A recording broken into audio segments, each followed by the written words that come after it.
A expectativa do mercado, os humores do mercado.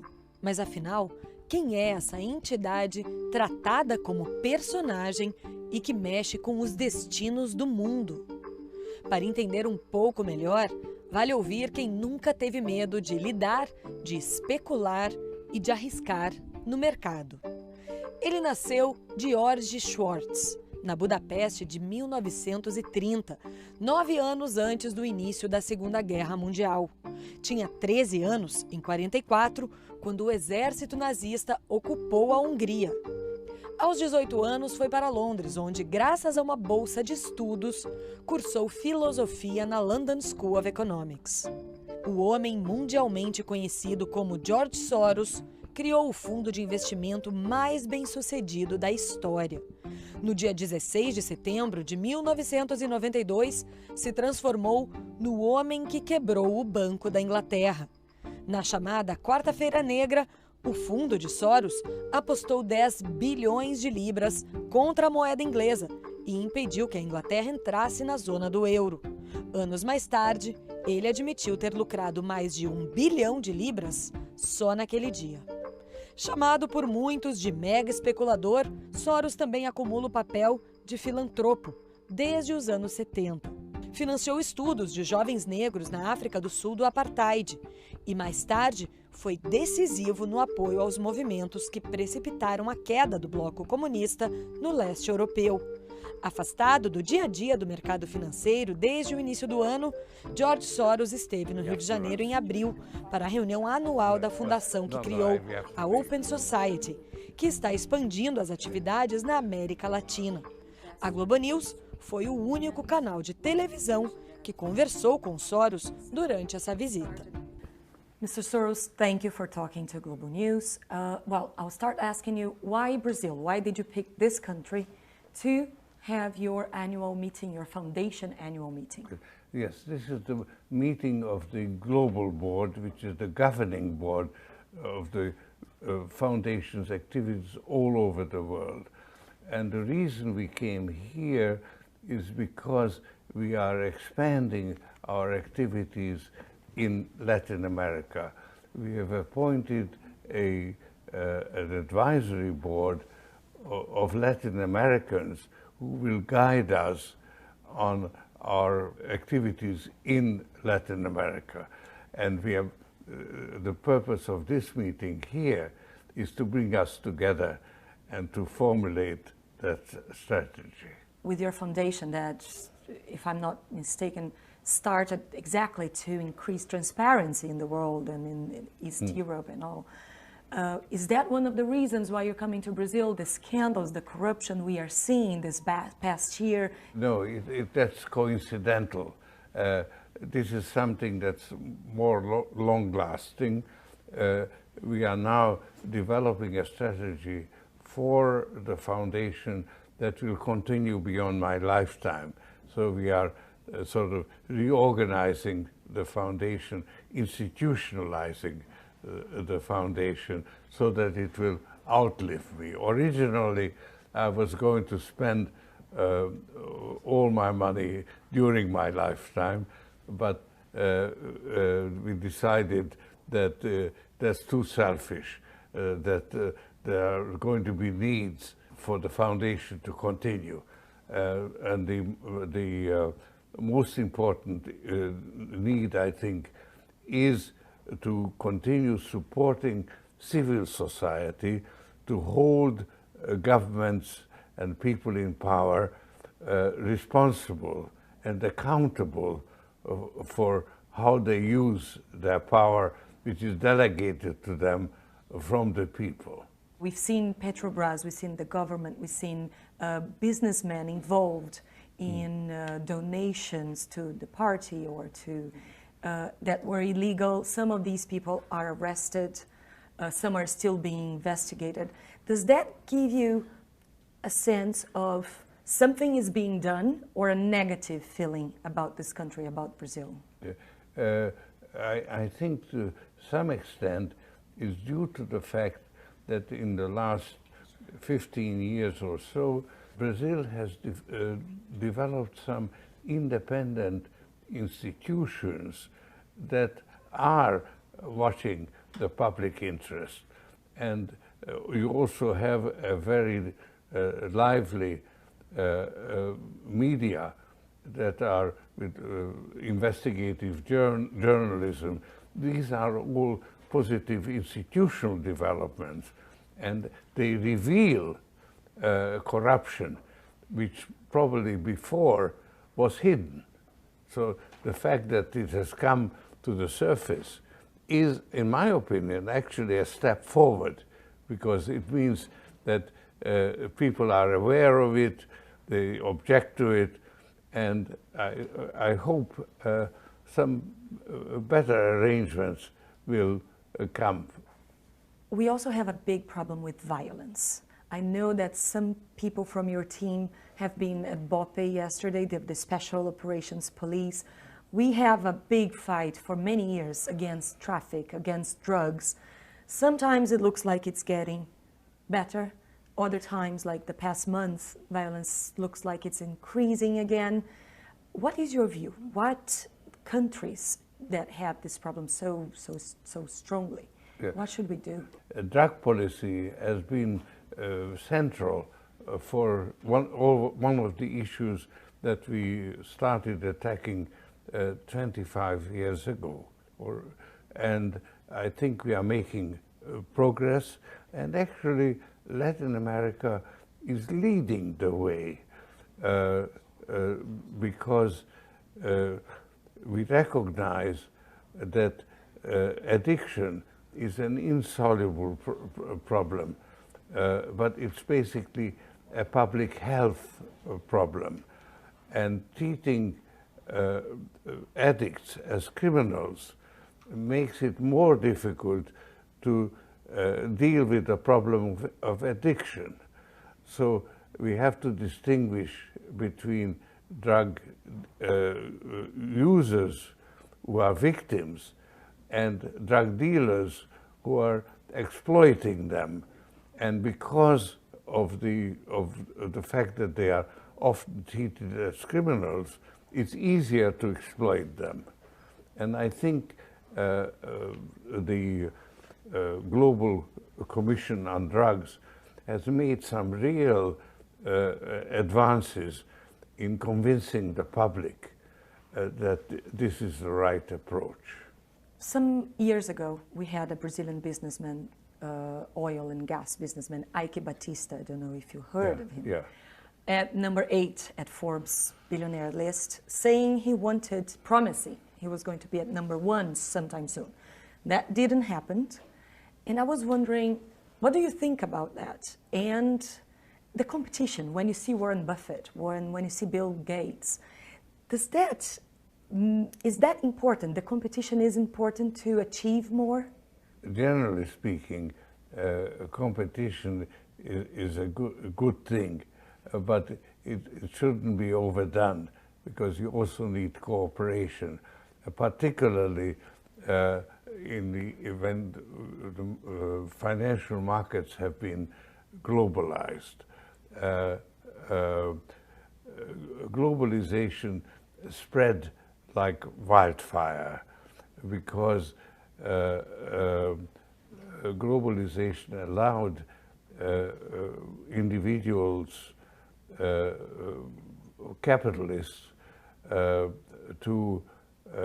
and companies to escape by moving their assets, regulation and taxation. But markets left to their own devices are unstable.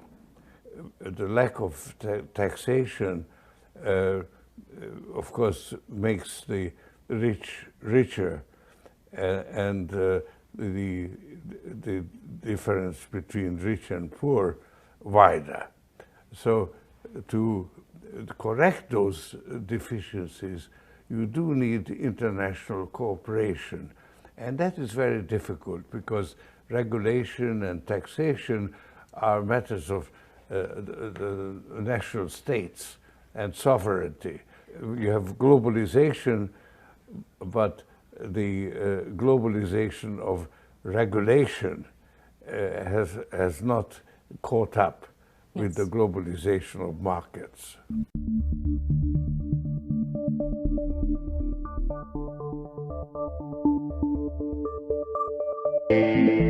Is the most successful investor in the world, at the same time, one of the biggest philanthropists in the world. It sort of goes in different directions. In one side, you fight to make money. The other side, you're donating money. Some people say a evil speculator, and on the other side, you're giving away money for very forgotten causes sometimes, right? Who are you? There is a connection. There are two different aspects, and actually I spent more or less all my life trying to connect the two and find the right balance, which at my old age I found, because I've finally retired from running money and I'm fully devoted now to philanthropy. It's a special kind of philanthropy based on my philosophy, which has guided me both in making money and in spending it. And it's my mentor was the philosopher Karl Popper, who taught me about the importance of critical thinking. And being a good pupil, I actually became a critic of his philosophy also, and have developed it further. And it's that philosophy that guides me in both activities. And until recently, I thought that that my philosophy was really a personal affair. It's something that was guiding me. But the financial crisis of 2007-8 has actually convinced me that actually my conceptual framework may be a valuable contribution to mankind's understanding. So I used to consider myself a failed philosopher, but now in my old age, I actually claim to be a serious philosopher. My last question, last one. Okay, no, great. that's okay. We can be a little late because we did start late. Thank you, so sir. Thank you very much. Good. Well, Ukraine and Russia, I've been hearing you saying that this is the biggest risk in the world today, even possibly helping to disintegrate the European Union, which is a very important project, yes. Right? Is that still the case? First of all, my interest in Ukraine has some personal reasons, and then there is let's say an objective, subjective reasons and objective. The subjective reason is that I set up a foundation in Ukraine, an Open Society Foundation, 25 years ago, which is actually before Ukraine became independent. So it's older than Ukraine itself. Yeah. And that foundation has been at the center, at the core of the resistance to Russian aggression. And basically, almost all the people involved in what I call a unique experiment in participatory democracy are somehow connected with the foundation. So that's a subjective reason. Because of that, I really understand the situation more, and I think that it is one of the most important crises confronting the world, settling it the right way would make a big difference with resolving all the other crises that are now multiplying in the world, because the crises don't get settled.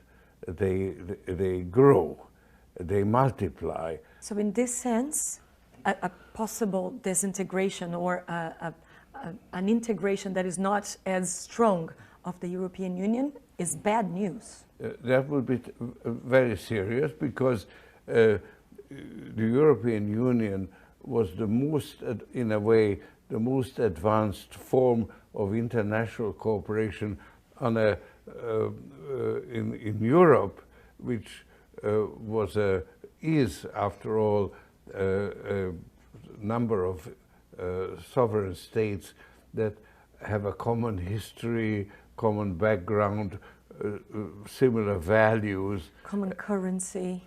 Well, now they have common currency, and having a common currency is the cause of the first cause of the problems that the European Union confronts. And I wrote a book, The Tragedy of the European Union, and that was, it is really the Euro crisis, which came from a crisis that originated in America with the subprime problems in America. But the European banking system was deeply involved. So that's the background. But the latest chapter is revival of Russia as an aggressive, assertive power. You know, I was involved in the collapse of the Soviet Union 25, 30 years ago. So this is, for me, déjà vu. It's a replay. But the big difference between the two events, 30 years ago and what's happening now, that 30 years ago, the Soviet Union was disintegrating, and the European Union was at the height of its integration. It was a dynamic new development. I treated the European Union as the embodiment of the ideal of an open society where equal sovereign states. And now it's the opposite. It's now exactly the opposite. Now you have disintegration of the European Union due to the Euro crisis, and a resurgent Russia that is assertive and aggressive. Do you still believe on the 50% chance that Greece might leave the Eurozone in the next months? You have the Greek crisis and the Ukrainian crisis at the same time. And so far, the European Union has been successful in muddling through. But now the two problems at the same time may be too much. And one of the big problems is that the European Union treats Ukraine as if it were just another Greece, and is not even a member of the European Union, and therefore it doesn't deserve a lot of attention and a lot of support. And that is a very big mistake, because actually there is a new Ukraine, the one that I was talking about, that wants to be the opposite of the old Ukraine that was subservient to Russia. In fact, almost a caricature of the Putin regime, much worse, not much worse, but somewhat worse than the Putin regime itself. And now this new Ukraine wants to be the opposite. And it's a very valuable ally that defends the European Union against a real aggression that threatens the values and the principles that led to the formation of the European Union.